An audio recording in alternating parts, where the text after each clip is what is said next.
Big Boss Malayalam season 6-ന്റെ weekend episode നാളെയും മറ്റന്നാളുമായിട്ടാണ് നടത്തുന്നത്. കാരണം നാളെ ലാലേട്ടൻ്റെ ബർത്ത്ഡേ ആണ്. അതുമായി ബന്ധപ്പെട്ടിട്ടാണ് അങ്ങനെ എപ്പിസോഡിലൊരു മാറ്റം വന്നിട്ടുള്ളത്.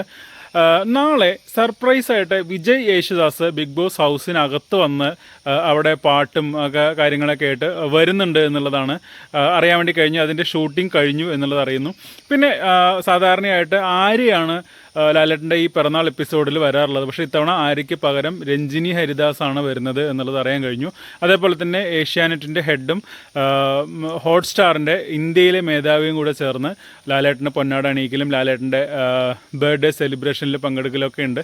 പിന്നെ എല്ലാ പിറന്നാൾ എപ്പിസോഡിലും ഉള്ളതുപോലെ തന്നെ ബിഗ് ബോസ് ഹൗസിലെ അംഗങ്ങൾ ഉണ്ടാക്കുന്ന പായസം ലാലേട്ടൻ രുചിച്ച് നോക്കി അതിൻ്റെ ഡീറ്റെയിൽസ് പറയുന്ന അങ്ങനെയുള്ള സാധാരണ ഉള്ള പോലുള്ള സംഭവങ്ങളൊക്കെ ആ എപ്പിസോഡിൻ്റെ, അതായത് നാളത്തെ എപ്പിസോഡിൻ്റെ ഷൂട്ടിംഗ് കഴിഞ്ഞു എന്നുള്ളതാണ് അറിയാൻ വേണ്ടി പറ്റുന്നത്. നാളെ എവിക്ഷൻ എന്തായാലും ഇല്ല, മറ്റന്നാളായിരിക്കും എവിക്ഷൻ ഉണ്ടാവുക. അതാണ് ഇപ്പോൾ കിട്ടിയിട്ടുള്ള വിവരങ്ങൾ.